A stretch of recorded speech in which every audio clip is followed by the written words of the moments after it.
கர்த்தரின் சத்தம் வல்லமை உள்ளது, கர்த்தரின் சத்தம் மகத்துவம் உள்ளது. திரண்ட தண்ணீர் மேல் ஜலப்பிரவாகம் மேல் கர்த்தரன் முழங்குகிறார். அல்லேலூயா. கர்த்தருக்கு பிரியமானவர்களே, இன்று நாம் இயேசுவை போல் மாறுகிறோம் என்ற தலைப்பில் பார்க்க போகிறோம். அதற்கான வேத பகுதி ரோமர் 8:29. தம்முடைய குமாரன் அநேக சகோதரருக்குள்ளே முதற் பேரானவராய் இருக்கும் பொருட்டு தேவன் எவர்களை முன்னறிந்தாரோ அவர்களை தம்முடைய குமாரனுடைய சாயலுக்கு ஒப்பாயிருப்பதற்கு முன் குறித்திருக்கிறார். இங்கே வேதம் சொல்லுகிறது, பிதாவானவர் இயேசுவை விசுவாசிக்கிறவர்களாகிய நம்மை இயேசுவை போல இருக்கும்படியாக அவருடைய சாயலுக்கு ஒப்பாயிருப்பதற்காக முன்குறித்திருக்கிறார். ரட்சிக்கப்படுகிற நாம் பாவத்திலிருந்து மீட்கப்பட்டவர்களாக மாத்திரமல்ல, இயேசுவை போல இருக்கும்படியாக அழைக்கப்பட்டிருக்கிறவர்கள். பாவத்தில் இருந்தோம், மீட்கப்பட்டோம், தேவனுடைய ராஜ்யத்தில் விசுவாசிகளாக இருக்கிறோம், பிரதிநிதிகளாக இருக்கிறோம். அந்த ரேஞ்சில் மாத்திரம் இல்லை, இயேசுவை போல நாம் இருக்கும்படியாக அழைக்கப்பட்டவர்கள். அதற்கென்றே முன்குறித்திருக்கிறார். எதுக்கு? பாவத்திலேருந்து மீட்டெடுத்து நம்ம அவருடைய ஒரே பேரான குமாரனை சிலுவையில் ஒப்பு கொடுத்து இரத்தம் சிந்தி பாடுபட்டு மரித்து 3ஆவது நாள் உயிரோடு எழுந்து பிதாவின் வலது பரசத்தில் இன்னைக்கு வீற்றிருக்கிறாரே, அந்த மீட்பின் திட்டத்தில் நம்மை கிருபையாய் ரட்சித்ததுக்கு காரணம் என்ன என்றால், பாவத்தை விட்டு ஒளிந்து அவருக்கு நாம் பணிவிடை செய்வதற்காக மாத்திரமல்ல, எந்த ரீதியில் பணிவிடை செய்யணும்னா இயேசுவை போல அவருக்கு நாம் பணிவிடை செய்கிறவர்களாக. ஒரு தகப்பனுக்கு பிள்ளை எப்படி பணிவிடை செய்கிறதோ அந்த ரீதியிலே நாம் நம்முடைய பரலோகத்தில் இருக்கிற தகப்பனுக்கு சேவை செய்கிறவர்களாக இந்த பூமியில் இருக்கும். தேவன் நம்மை எப்படி எதிர்பார்க்கிறார், எப்படி பார்க்கிறார்னா, தம்முடைய குமாரனாகி இயேசுவை எப்படி பார்க்கிறாரோ அந்த ரீதியிலே நாம் இருக்கும்படியாக நம்மை முன்குறித்தவராய் நம்மை தெரிந்தெடுத்து ரட்சித்து பூமியில் வைத்திருக்கிறார். நாம் இயேசுவை போல இருக்கும்படியாக குறிக்கப்பட்டவர்கள். ஆனால் இந்த வசனம் சொல்லி முன்குறித்திருக்கிறார் என்று சொல்லியிருக்கும்போது, முன்குறிக்கப்பட்டது நம்முடைய வாழ்க்கையில் நிறைவேற வேண்டும். 2 கொரிந்தியர் 3:18 வசனத்தில் வாசிக்கிறோம், நாம் எல்லாரும் திறந்த முகமாய் கர்த்தருடைய மகிமையை கண்ணாடியிலே காண்கிறது போல கண்டு ஆவியாயிருக்கிற கர்த்தரால் அந்த சாயலாக தானே மகிமையின் மேல் மகிமை அடைந்து மறுரூபப்படுகிறோம். இங்கே முந்தின வசனங்களில் வாசிக்கிறோம், மோசேயின் ஆகமங்களில் இருக்கிற தேவனுடைய மகிமை பழைய ஏற்பாட்டு விசுவாசிகளுக்கு, இயேசுவை விசுவாசிக்கிறவர்களுக்கு மறைக்கப்பட்டிருக்குது. ஆனால் ரட்சிக்கப்பட்டு புதிய உடன்படிக்கையில் இருக்கிற நமக்கு ஆவியானவர் தாமே என்ன பண்ணுகிறாரா, நாம் மனம் திரும்பும்போது அந்த மறைக்கப்பட்டிருக்க அந்த முக்காடை எடுத்து போட்டு தேவனுடைய மகிமையை காணத்தக்கதாக அனுக்கிரகம் பாராட்டுகிறார். நம்ம எவ்வளவு வேத வசனத்தின் மூலமாக தேவனுடைய மகிமையை நாம் பார்த்து கொண்டே இருக்கிறோமோ அந்த அளவுக்கு ஆவியானவராலே கர்த்தரால் நாம் தேவ சாயலாக மாறிக்கொண்டே இருக்கிறோம். ஒரு மறுரூபம், டிரான்ஸ்ஃபர்மேஷன் ஆகிட்டு இருக்கு. நமக்கு டெஸ்டினேஷன் இப்படி தான் இருக்கணும் என்பது தேவன் முன்குறித்து வைத்திருக்கிறார். ஆனால் அது ஒரு ஜேர்னி.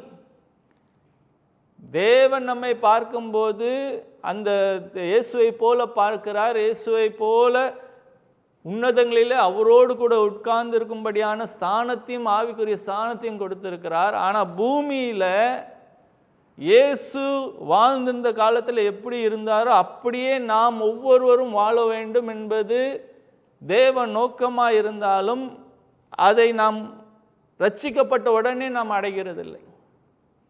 அதை இயேசுவை போல மாறிக்கொண்டு இருக்கிறோம். அதற்காக முன்குறிக்கப்பட்டிருக்கிறோம், அவருடைய சாயலாக தான் இருக்கிறோம்.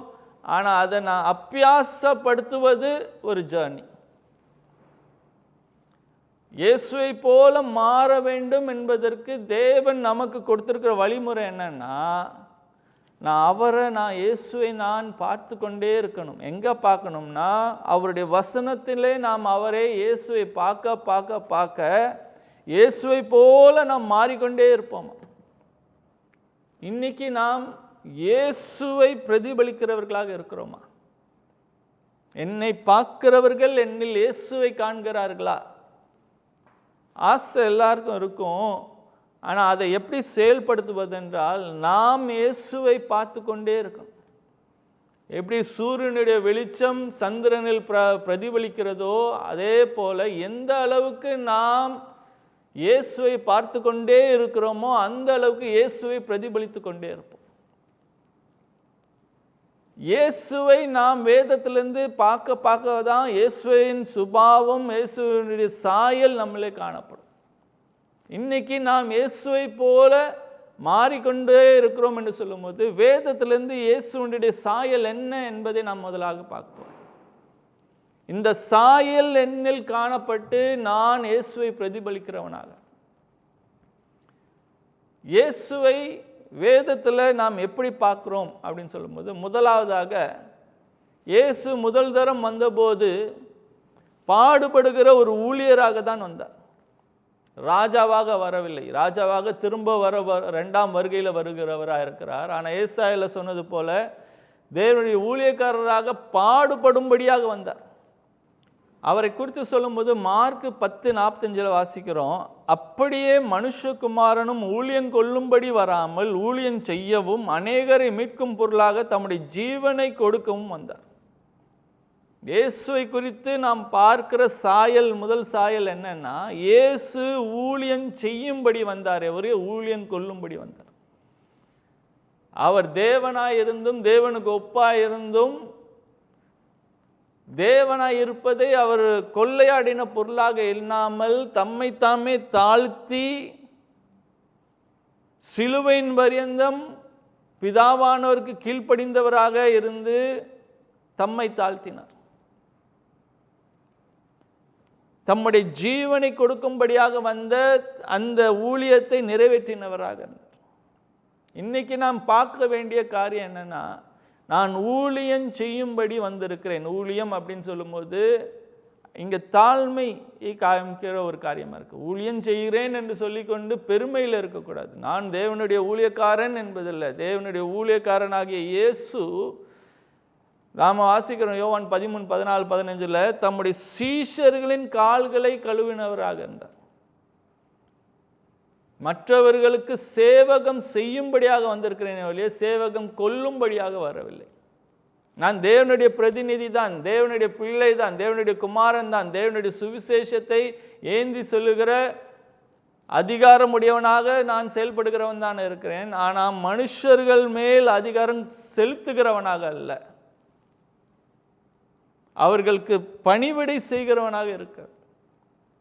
அப்பதான் அங்கு இயேசுவின் சாயல் காணப்படுகிறது.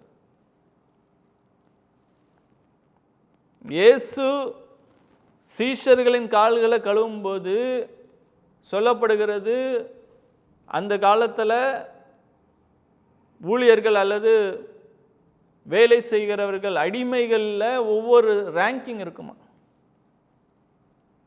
இந்த அடிமை இந்த வேலை தான் செய்யணும், அதுக்கு மிஞ்சின வேலையை செய்யக்கூடாது. அதே மாதிரி நம்ம ஏதாவது ஒரு கம்பெனியில் போனால் ப்ரொமோஷன், இவன் அடிமட்ட ஊழியன், அதுக்கு அடுத்த நிலை ஊழியன், அதுக்கு அடுத்த நிலை ஊழியன், இவர் மேனேஜர், இவர் ஜெனரல் மேனேஜர் அப்படின்னு இருக்க மாதிரி அடிமைகள்லேயே ரேங்கிங் இருந்துதான். இந்த கால்களை கழுவுகிற ஒரு வேலை என்னன்னா, இருக்கிறதுலேயே அடிமட்டத்தில் 2ஆம் நிலை. அந்த நிலையில் அவர் முழங்கால் படிட்டு தம்முடைய சீஷர்களுக்கு, ஏதோ வந்த பெரிய கெஸ்ட் பெரிய ஆளுக்கு நிலை தான், அவர்களுக்கு இவர் டீச்சராக இருந்தார், லீடராக இருந்தார். அப்படி இருந்தவர் அவர்களுடைய கால்களை கழுவினார். அந்த மனப்பான்மை நமக்கு இருக்கா? இல்லைன்னா கொஞ்சம் நான் வேத அறிவு எனக்கு இருக்குது, கொஞ்சம் அனுபவம் இருக்குது, ஜப வாழ்க்கை இருக்குது, நான் ரட்சிக்கப்பட்டு இத்தனை நாள் இருக்கேன், நான் மற்றவங்களுக்கு பிரோஜனமாக இருந்திருக்கேன் அவர்களுக்கு ஆசீர்வாதமாக இருந்திருக்கேன், நான் உதவி செஞ்சுருக்கேன் அவங்களுக்கு, நான் வேதத்தை கற்றுக் கொடுத்துருக்கேன், அதனால் அவர்கள் எனக்கு சேவகம் செய்யணும் என்ற நிலையில் இருக்கிறேன்னா, நான் எல்லாம் தொடர்ந்து சேவை செய்து கொண்டே இருக்கிறேன்னா? நான் சேவை செய்வது வெறும் பிரசங்கம் பண்ணுவது மாத்திரம்தான் என்னுடைய சேவை இல்லை, அவங்க ஜெபம் பண்ணுவது மாத்திரம்தான் என்னுடைய சேவைன்னு இல்லை. என்னுடைய மனப்பான்மையிலே நான் அவர்களை என்னை காட்டிலும் மேலானவர்களாக எண்ணுகிறேனா, கீழாக எண்ணுகிறேனா? செக் பண்ணி பார்க்கணும். இயேசுவை போல மாறிக்கொண்டே இருக்கிறேன் என்று சொல்லும்போது, இயேசுவை போல நான் மாறும்போது நான் தாழ்மை உள்ள ஒரு ஊழியனாக காணப்பட வேண்டும். தேவனுடைய ராஜ்யத்தில் யார் பெரியவங்கன்னா, யார் தேவனுடைய ராஜ்யத்தில் ஊழியம் அதிகம் செய்கிறாளோ, மற்றவங்களுக்கு சேவை எவங்க செய்கிறாங்களோ அவங்க தான் பெரியவர்கள். ஒருவன் தேவனுடைய ராஜ்யத்தில் பெரியவனாக இருக்க விரும்பினால் நீ இருக்கிறதுல கடைசி ஆளாக இருந்தார் ஆண்டவர். ஊழியம் செய்கின்றார், பணிவிடை செய்கின்றார். அந்த எண்ணம் நமக்கு இருக்கிறதா, இல்லைன்னா இழந்து விட்டோமா? ஒரு ஒரு மெழுகுவத்தி பிரகாசிக்கணும்னா முதலாவதாக அது எரிந்து கொண்டே இருக்கிறபடினால அது அழிந்து கொண்டு இருக்கிறது.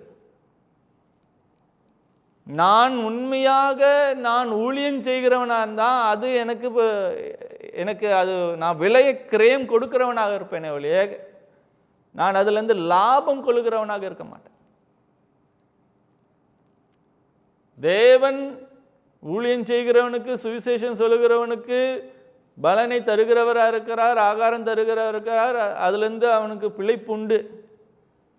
ஆனால் பிழைப்புக்காக நான் ஊழியம் செய்கிறவனாக இருக்கக்கூடாது. அதே நேரத்தில் ஊழியம் செய்கிறேன் என்று சொல்லி அது ஊழியர்கள் அப்படின்னு ஒரு தனி கேட்டகரி, மற்றவங்களாம் நாங்கள் விசுவாசிகள், நான் சர்ச்சுக்கு சண்டே அட்டண்டன்ஸ் போடுவேன், முடிஞ்சால் இன்னும் கொஞ்சம் பக்தியாக இருந்தால் வார நாட்களில் கூடுகையிலையும் கூடுவேன், நான் ஒழுங்காக காலைல ஜெபம் பண்ணுறேன், பைபிள் வாசிக்கிறேன், தான தர்மங்கள் பண்ணுறேன், காணிகைகள் கொடுக்குறேன், எங்கெல்லாம் வாய்ப்பு கிடைக்குதோ அங்கே டிராக்ட் கொடுக்குறேன், இல்லைன்னா இயேசுவை பற்றி சொல்கிறேன், அதோடு நிப்பாட்டிக்கூடாது. நான் இயேசுனுடைய பிரதிநிதி, இயேசு என்னில் வாழ்கிறார். நிறைய நேரத்தில் ப்ராப்ளம் என்னன்னா, நான் இயேசுக்காக என்ன செய்யணும் என்று நினைக்கிறவர்கள் 90%. ஆனால் வேதம் அப்படி எதிர்பார்க்கல. வேதம் எதிர்பார்க்குதுன்னா உங்கள் மூலியமாக இயேசு செயல்படணும். நான் இயேசுக்காக என்ன செய்கிறேன்னு இல்லை, இயேசு என் மூலமா என்ன செய்கிறார், இதை அறிந்தவராக இயேசுவை போல பணிவிடை செய்கிறவர்களாக நாம் பூமியில் இருக்கணும். நீங்கள் வீட்டில் இருந்து செய்கிற எந்த வேலையாக இருந்தாலும் சரி, அலுவலகத்தில் செய்கிற அந்த வியாபாரமாக இருந்தாலும் சரி, சர்ச்சில் போய் பாய் போட்டாலும் சரி, சேர் எடுத்து வச்சாலும் சரி, இல்லை மேடல் நின்று பிரசங்கம் பண்ணாலும் சரி, எல்லாவற்றையும் நான் பிதாவினுடைய ராஜ்யத்துக்கென்று தேவ சித்தத்தை செய்வதற்கென்று நான் வந்திருக்கிற ஊழியன், சேவை செய்கிறவன் என்ற உணர்வோடு நாம் செய்கிறவர்களாக இருக்கும். ஒருவரை ஒருவர் நாம் நம்மை காட்டிலும் மேலாக எண்ணுகிறவர்களாக இருந்து அவங்களுக்கு நான் எப்படி உதவியாக இருப்பேன் என்ற உணர்வில் செய்கிறவர்களாக இருக்கணும். என்னுடைய ராஜ்யத்தை கட்டும்படியாக நான் வரல, தேவனுடைய ராஜ்யத்தை கட்டும்படியாக வந்திருக்கிற உடன் ஊழியன் அப்படின்னு மற்றவங்களை பற்றி நினைக்கிறவர்களாக இருக்கணும். நீங்கள் எந்த நிலையில் இருந்தாலும் நீங்கள் தேவனுக்கு ஊழியம் செய்கிறவர்களாக இருக்கணும். ஊழியம் என்று சொல்லும்போது வெறும் பிரசங்கம் பண்ணுகிறதை மாத்திரம் நீங்கள் நினைக்கக்கூடாது. மற்றவங்களுக்கு செய்கிற சின்ன உதவிகள் கூட இயேசு சொன்னார் அதனால் செய்கிறேன் அப்படின்னு சொன்னால் அது பேர் ஊழியம், பணிவிடை. மற்றவங்களுக்கு பாராட்டுகிற ஒரு தயவு. நமக்கு அன்னை தெரேசாவை பற்றி நல்லா தெரியும். நல்ல குஷ்டரோகிகளுக்கு, வியாதிஸ்தர்களுக்கு அவர்கள் பணிவிடை செய்தார்கள். அந்த பணிவிடையும் எது செய்யும்போது அவங்க சொன்ன காரியம் என்னென்னா, எப்படி உங்களால் முகங்கோணாமல் செய்ய முடியும்னா, நான் இந்த பணிவிடையை நான் இயேசுக்கு செய்கிறேன் என்ற உணர்வில் செய்கிறேன், அதனால் என்ன செய்ய முடியுது. நான் எதை செய்தால், நீங்கள் எதை செய்தாலும் தேவனுக்காக செய்கிறவர்களாக இருந்தால் நீங்கள் தேவனுடைய ஊழியர்களாக இருக்கு. இயேசு சொல்லுகிறாரே, நான் சுயமாக எதுவுமே செய்யலை, எங்கள் அப்பா செய்கிறத பார்த்து நான் செய்கிறேன், எங்கள் அப்பா சொன்னதை நான் சொல்கிறேன், அந்த ரீதியிலே நான் சுயமாய் எதையும் செய்யாமல் தேவனுக்காக தேவன் சொன்னதை, தேவன் காண்பித்ததை நான் நடப்பிக்கிறவனாக இருக்கிறேன். அவருடைய எஜமான், நான் அவருக்கு பணிவிடை செய்கிறேன். என்னுடைய எஜமானே மற்றவங்க காலை கழுவி அவங்களுக்கு உதவி செய்து அவங்க தேவை என்னன்னு பார்த்து அப்படி தன்னை தாழ்த்தினவர்களாக இருக்கும்போது நானும் அவரை பிரதிபலிக்கிறவர்களாக இருந்து மற்றவங்களுக்கு நான் பணிவிடை செய்கிறவனாக இருப்பேன். அந்த மனப்பான்மையோடு நீங்கள் எதை செய்தாலும் இயேசுவை பிரதிபலிக்கிறவர்களாக இருக்கிறேன். ரெண்டாவதாக நம்ம பார்க்குற காரியம் என்னன்னா, இந்த பகுதியில் பார்க்கும்போது ரோமர் 8:29 பார்த்தோமே, இயேசு தேவனுடைய குமாரன் என்று சொல்லப்படுகிறது. இயேசுவை குறித்து நாம் பார்க்கும்போது தாழ்மையோடு பணிவிடை செய்கிற ஒரு ஊழியராக மாத்திரமல்ல, தேவனுடைய குமாரன் என்ற சாயலை நம்ம வேதத்திலிருந்து பார்க்கிறோம். நம்மை குறித்தும் நாம் அந்த அறிவு உணர்வு உடையவர்களாக இருக்கணும். நிறைய நேரத்தில் நான் தூசி, நான் குப்பை, நான் புழு அப்படின்னு சொல்லுகிறதுல பெருமிதம் கொள்கிறோம். தேவன் அப்படி நம்மளை பார்க்கலையே. தேவன் நம்மை தம்முடைய பிள்ளையாக பார்க்கிறார். அது இயேசுவை போல பார்க்கிறார். அந்த இமேஜ் எனக்கு இருக்கணும்ல. ரோமர் 8:14 வாசிக்கிறோம், மேலும் எவர்கள் தேவனுடைய ஆவினாலே நடத்தப்படுகிறார்களோ அவர்கள் தேவனுடைய புத்திரராக இருக்கிறார்கள். அந்தபடி திரும்பவும் பயப்படுகிறதற்கு நீங்கள் அடிமைத்தனத்தின் ஆவியை பெறாமல் அப்பா பிதாவே என்று கூப்பிட பண்ணுகிற புத்திர சுவிகாரத்தின் ஆவியை பெற்று இருக்கிறீர்கள். நாம் தேவனுடைய பிள்ளைகளாக இருக்கிறோம் என்று ஆவியானவர் தாமே நம்முடைய ஆவியுடனே கூட சாட்சி கொடுக்கிறார். நாம் பிள்ளைகளானால் சுதந்திரருமாமே, தேவனுடைய சுதந்திரரும் கிறிஸ்துவுக்கு உடன் சுதந்திரருமாமே. கிறிஸ்துவுடனே கூட நாம் மகிமைப்படும்படிக்கு அவருடனே கூட பாடுபட்டால் அப்படியாகும். இங்கே சொல்லப்படுகிற சாயல் என்னன்னா, இயேசு எப்படி பணிவிடை செய்கிற ஒரு தாழ்மை உள்ள ஊழியனாக பூமிக்கு வந்தாரோ அந்த விதமான தாழ்மையும் ஊழியத்தின் மனப்பானையும் நம்ம இருக்கணும். ஆனால் அதே நேரத்தில் நான் தேவனுடைய பிள்ளை என்ற உணர்வும் எனக்கு இருக்கணும். தேவனுடைய பிள்ளை எப்படி இருக்குன்னா, அடிமைத்தனத்தின் ஆவியேறாமல் பயந்த சுபாவத்தில் இல்லை. நான் தேவனுடைய பிள்ளை என்று தைரியம் கொள்கிற ஒரு மனப்பான்மை இருக்கணுமா. ஏன்னா புத்திர சுவிகாரம், ஒரு பிள்ளையை தத்தெடுத்துட்டாங்கன்னா, சுவிகாரம்னா ஒரு அடாப்டட் சன், தத்தெடுக்கப்பட்ட பிள்ளைக்கு லீகலாக பார்த்தீங்கன்னா பெற்றெடுத்த குழந்தைக்கும் தத்தெடுத்த குழந்தைக்கும் எந்த வித்தியாசம் கிடையாது.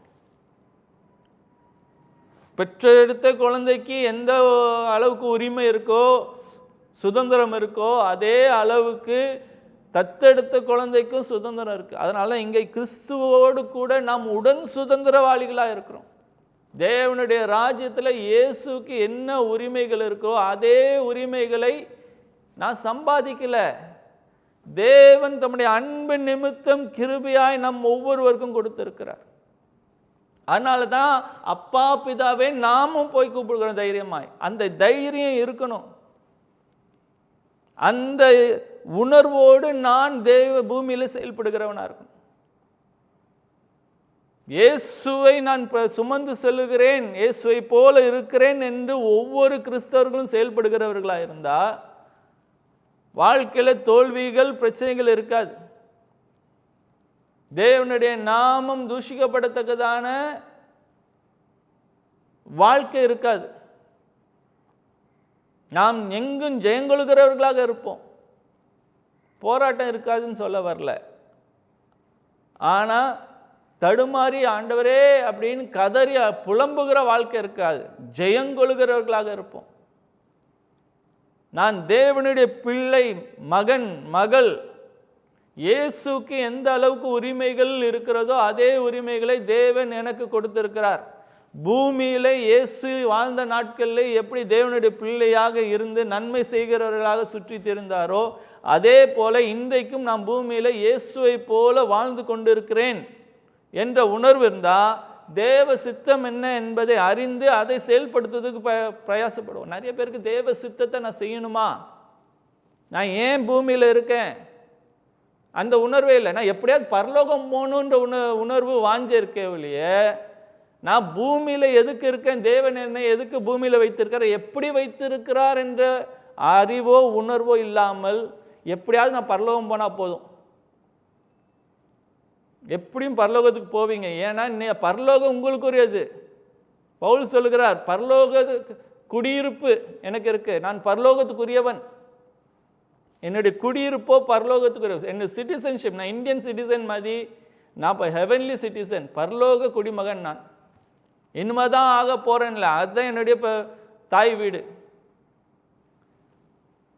ஏன் ஒரு அசைன்மெண்ட்டுக்காக இங்கே ஆண்டவர் வைத்து இருக்கிறாரே, ஒரு வேலையை செய்யும்படியாக தேவன் இங்கே வைத்து இருக்கிறாரே, அந்த வேலையை நான் நடப்பிக்க வேண்டும்.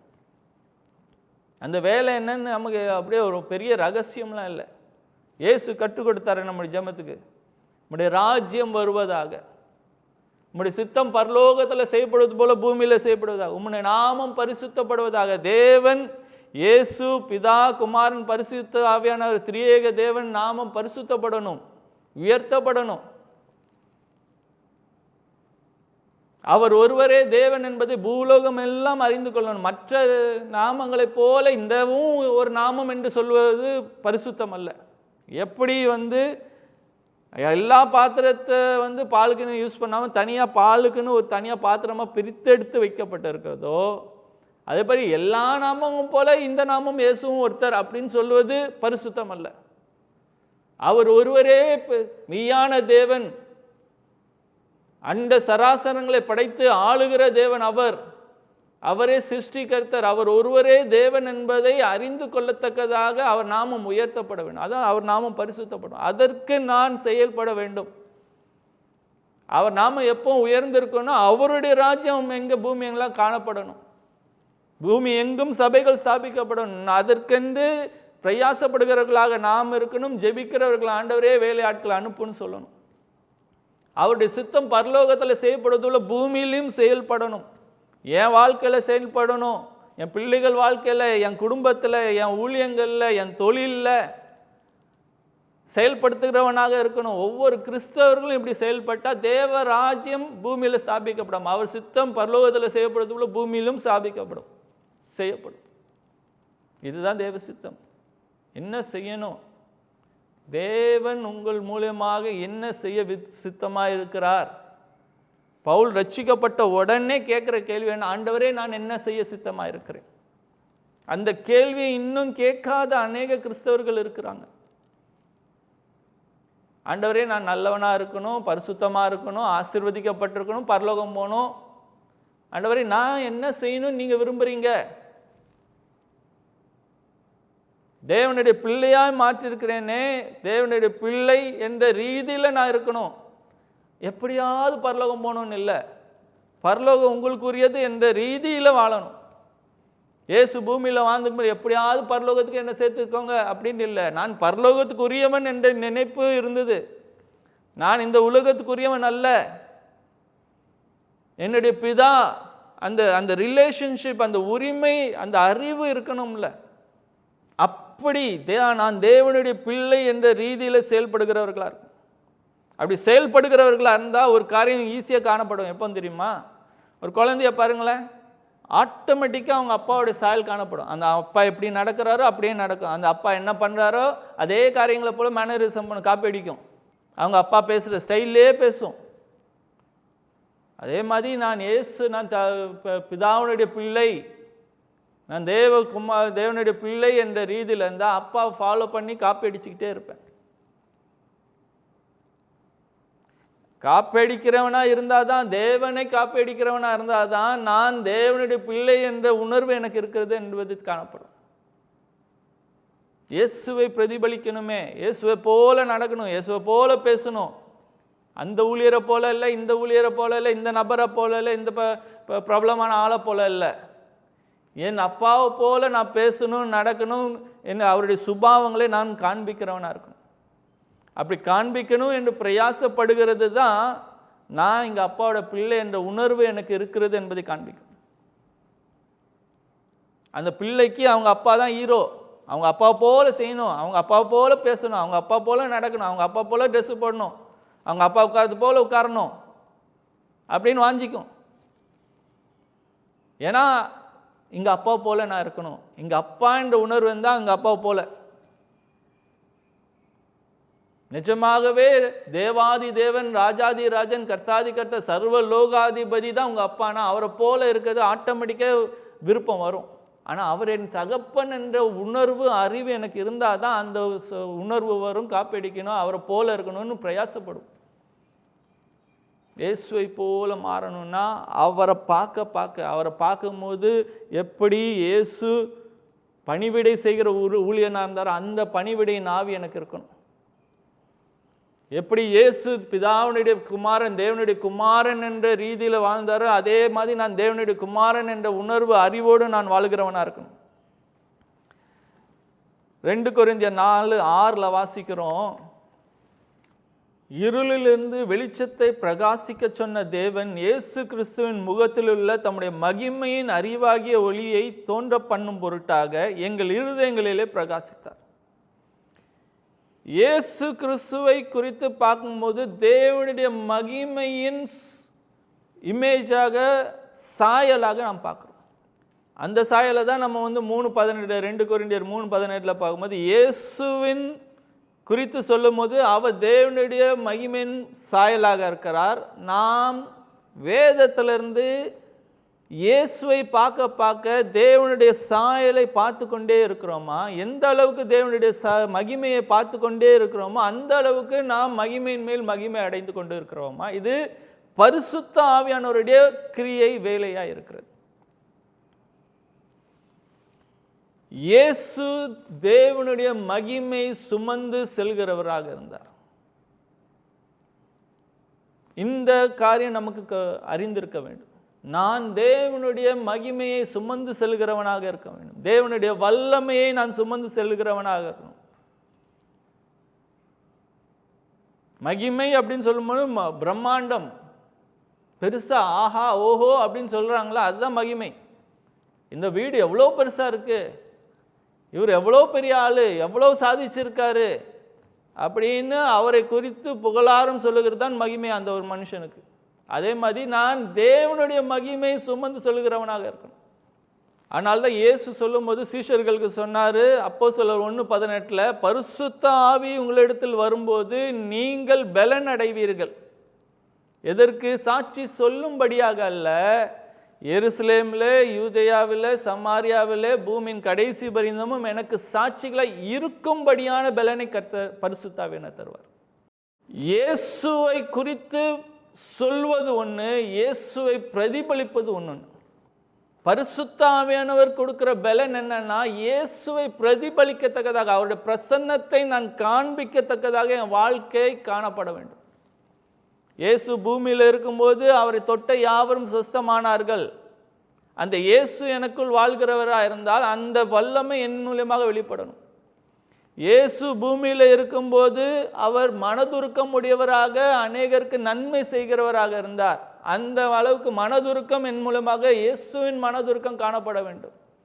இயேசு பூமியில் இருந்தபோது தேவனுடைய ராஜ்யத்தை குறித்து பேசிக்கொண்டிருந்தார். அதே மாதிரி நான் தேவனுடைய ராஜ்யத்தையே சிந்தித்து பேசுகிறவனாக காணப்பட வேண்டும். இயேசு பூமியில் வாழ்ந்து கொண்டிருக்கும்போது பிதாவை உயர்த்தி கொண்டிருந்தார். மகிமை தனக்கு வர வேண்டும் என்று விரும்புகிறவராக இல்லாமல் பிதாவுக்கு மகிமை செலுத்துகிறவராக இருந்தார். அதே போல நானும் பிதாவுக்கு மகிமை செலுத்துகிறவனாக, அவருடைய பிள்ளையாக, அவருடைய பிரசன்னத்தை நான் வெளிப்படுத்துகிறவனாக காணப்படும். தேவனுடைய பிரசன்னம் என்னில் காணப்படும் போது தான் நான் ஜீவனுள்ள சாட்சியாக இருக்கிறேன். இயேசுவை குறித்து சாட்சி சொல்லுகிறது மாத்திரமல்ல, இயேசு என்னில் வாழ்கிறார் என்பதற்கு என்னுடைய வாழ்க்கை அடையாளமாக காணப்பட வேண்டும். எப்படி இயேசு பிதாவை பிரதிபலித்தாரோ அதே போல நானும் பிதாவை பிரதிபலிக்கிறவராக, பிதாவின் மகிமை என்னில் காணப்படுகிறதாக காணப்படும். இயேசுவை குறித்து இன்னொரு காரியம் சொல்லப்படுகிறது. 1 யோவான் 2:1 வாசிக்கிறோம், என் பிள்ளைகளே நீங்கள் பாவம் செய்யாதபடிக்கு இவைகளை உங்களுக்கு எழுதுகிறேன். ஒருவன் பாவம் செய்வானானால் நீதிபரராய் இருக்கிற இயேசு கிறிஸ்து நமக்காக பிதாவினிடத்தில் பரிந்து பேசுகிறவராய் இருக்கிறார். இயேசுவை குறித்து சொல்லுகிற ஒரு காரியம் என்னன்னா, அவர் நீதிபரராய் இருக்கிறார். என்னுடைய வாழ்க்கையிலே நீதி நியாயம் காணப்படுகிறதா? பக்தி காணப்படலாம், நீதி காணப்படுகிறதா? நீதிமானாய் இருக்கிறேன்னா என்னுடைய செய்கைகள், என்னுடைய வார்த்தைகள் எல்லாவற்றிலும் நீதி காணப்படுகிறதா? நியாயம் காணப்படுகிறதா?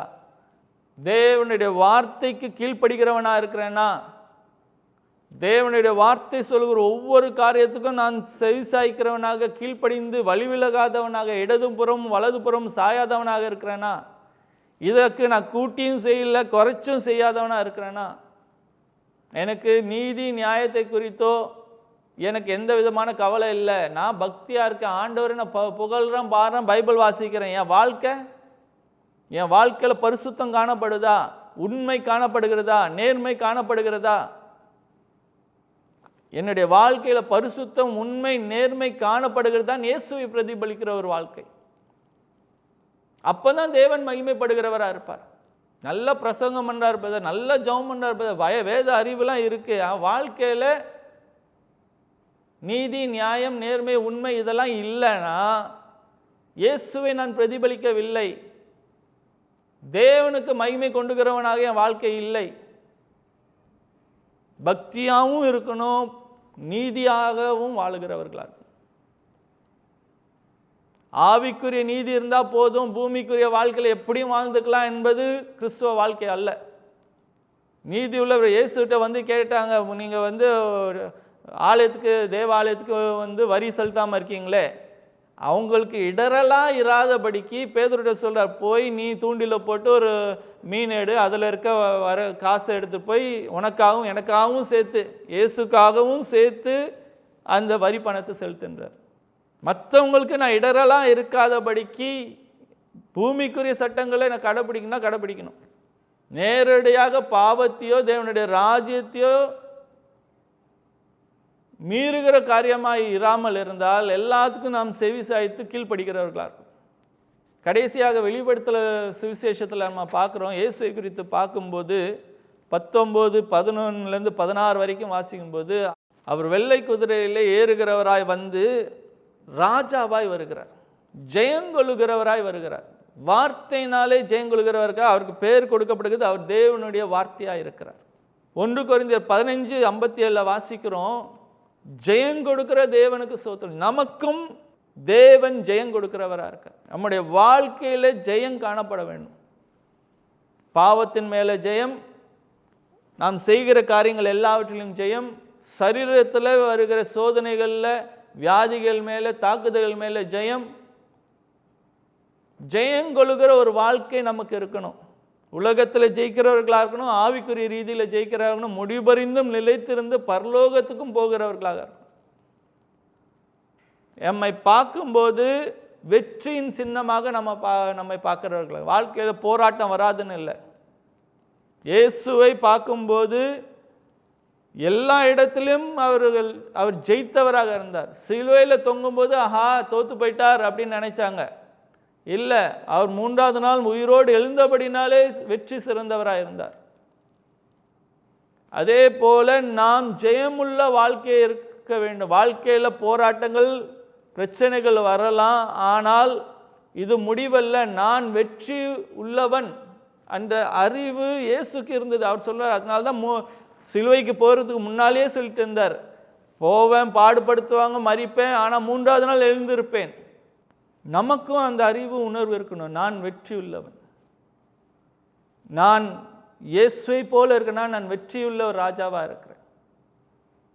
தேவன் நம்மை ராஜாக்களும் ஆசாரியருமாய் வைத்திருக்கிறாரே, நான் ஜெயங்கொள்கிறவன் என்ற உணர்வோடு நான் செயல்படுகிறவனாக இருக்கணும். நம்முடைய பேச்சு அப்படி இருக்கணும், நம்முடைய மனப்பான்மை அப்படி இருக்கணும். இன்னைக்கு நீங்கள் எப்படி இருக்கீங்க? இயேசுவை பிரதிபலிக்கிறவர்களாக இருக்கீங்களா?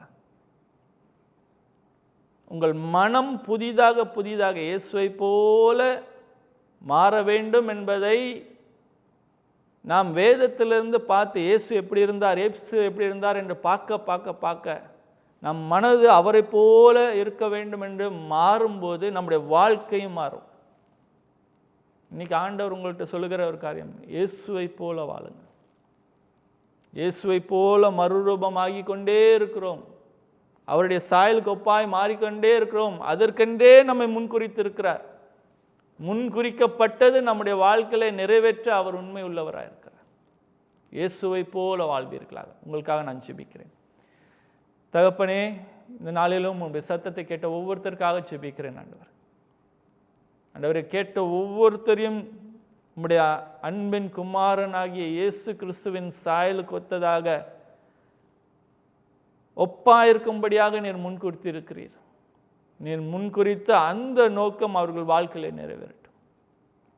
இயேசுவை போல எங்க தாழ்மை உள்ளவர்களாக ஊழியம் செய்ய வேண்டுமோ, பணிவிடை செய்ய வேண்டுமோ, அப்படி பணிவிடை செய்கிறவர்களாக, தேவனுடைய பிள்ளை என்ற ரீதியிலே ஜெயங்கொள்கிறவர்களாக ஆண்டவரே, உமக்கு மகிமை வருவர்களாக அவர்கள் வாழ உதவி செய்யுங்க.